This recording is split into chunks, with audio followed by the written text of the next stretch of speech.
Hello and welcome to Out Past the Rings, Volume 83! Today we're talking about, okay, yeah, sure. We're talking about the, SeeYouSpaceCowboy, what, okay, okay. SeeYouSpaceCowboy's first, what? Okay, jeez. First 7-inch that was released, on July, what? Oh my god. July 17th of 2017, and on a plethora of labels. Oh, okay, gee, there's so many. There's so many. On a plethora of labels, including what? Oh, all right. Do that too. There we go. All right, let's do this. So, it was released on a plethora of labels, including Structures, Agony, React with Protest, Zeg Beach Records, Middleman Records, Contrition Recordings. That was the first press, but I'm already getting ahead of myself, so let's bring it back a little bit. So, SeeYouSpaceCowboy is kind of, as far as I'm trying to say here, as far as I think. Oh my god. Okay, sure. As far as I think, this is like the brainchild of Jesse and Connie, who had previously spent time in a couple different bands, including Rene Descartes, and before that, Flowers Taped to Pens, as well as Letters to Catalonia, but maybe that started at the same time as this. I don't know. Before this release, technically, they released this demo CD on React with Protest Records in Germany. Shout out, Lars. If you have one on a black CD, that is the first run for when I was at Crimea River Fest in 2017 during the summer. I saw a bunch of these packages still lying around in Lars's house, and I was like, yo, can you make some more of those? And I'll just take a bunch of them and sell them in Canada and the US. And a month later, all of a sudden I got like 50 of these in the mail, or 25 or whatever it was. So if you have a white one, that is technically the second run that Lars did for React with Protest. There was no third run after that, which brings us to this. So, I guess first off, this demo is much more raw. The recording quality is much grittier and dirty, but it kind of works in the band's favor considering they have like a Hayworth, let's break the song kind of deal a lot of the time with feedback and multiple people just shrieking like mad. It's really good. I actually really like it. It's I don't even know which one I couldn't even tell you my favorite track. All 4 of those tracks are absolutely amazing.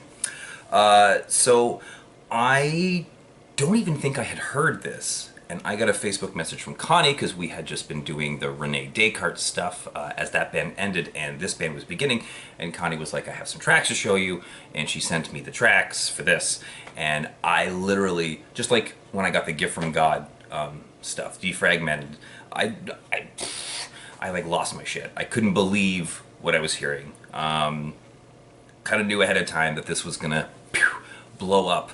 Not to the extent that it actually did in the end, but yeah, like they were obviously doing something pretty awesome, and I was well aware as soon as I heard, the first track. So, there's the dual screaming, there's a whole lot of bass drops, a lot of breakdowns, a lot of like sassy, dancey parts, and a couple like jazz interlude-y things as well, which is really cool.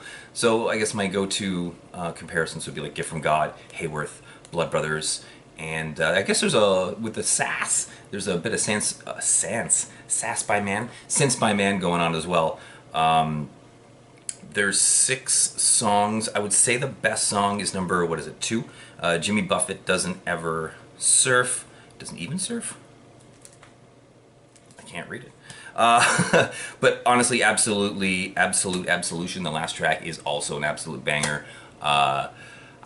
Yeah, I love the back and forth screaming, and it's done perfectly on this EP. Before the EP was released, I did a premiere on my blog, Open Mind Saturated Brain, for Pep Talk for a Nihilist. So pretty cool to look back and be like, wow, I got to release one of the not only release the record, but like premiere one of the songs. And I remember on my blog, that was the first post to ever get, I think I had like 3,000 hits at that point in 24 hours or 12 hours, which was for my blog at that time. It was very, very little.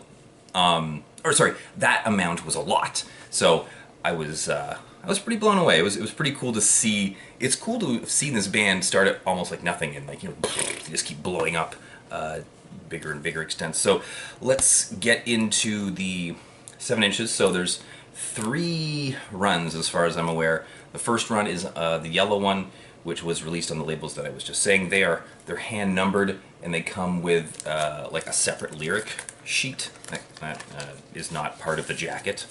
I guess I should show you this side too. And then you've got, I don't know if I said they're hand numbered, but they're hand numbered. You got some on black, which is this one, and why am I trying to put this back on camera? Silly. And the rarer variant was the pink, salmon pink, which was really nice. And I wasn't involved with the second press. The first press sold out kind of so fast, and the band had to buy, well, didn't have to. The band bought a bunch of them back very quickly, so I guess they knew that I still had a couple copies, so I wasn't involved in the second run, but I did get in on the third run, and I believe the only difference here was that their label, Connie's label, Structures Agony, she took it off, and they got Dog Nights, which is pretty huge in Europe, to jump on instead. So for this one, besides the fact that it's a pink cover, you can see that there's no insert. The lyrics and stuff are right on there. You've got, as far as I know, you got 2 variants. You've got this like orangey trash flavor, as well as, what's this, like Coke bottle? No, it's more just clear with a bit of black streaks. I probably should have done more research, but you can do that. There's a lot of information out there about this release, so I'm just trying to give my own perspective. So yeah, so this is the test press for Fashion Statements. I think there's 10 because I have number 2. As well as the tour version test, which I think is out of 10. And this one's on the pink. So I was lucky enough to ask Connie early on, can you please save everything that you do and just send it to me and I'll pay you for them? That was a good call, was it not? Those are all the variants. That's a lot of stuff for one. So it's pretty cool to have that entire variant collection, minus the second presses, of course. What else? I was in New Zealand when this was released. So this was right when I moved from Canada to New Zealand for 4 months. So I didn't get my copies physically because I sent them to Canada to Nate from No Funeral. Shout out Nate, and the gang, of course. They took care of shipping these out for me, so I eventually got mine later on because they went there, and then they had to go all the way to New Zealand, and then I was like, I'm leaving New Zealand, I'm going back. I don't even remember if I got them by the time I left. But, well, that's interesting for me. This release led to the split with SeeYouSpaceCowboy. They split with themselves! It was a 4-way! So they actually had a split with Second Grade Knife Fight, but we'll talk about that one next. I gotta say, in conclusion, this is still one of the, well, this will be one of the best EPs that Zegma Beach ever releases. It is fantastic. Every single track, it's amazing. So strongly recommended in the off chance that you haven't heard this, but I think especially with all of the new stuff that's come out, it's worth revisiting. It's got a different feel to the early stuff, and what? Okay. What's this one?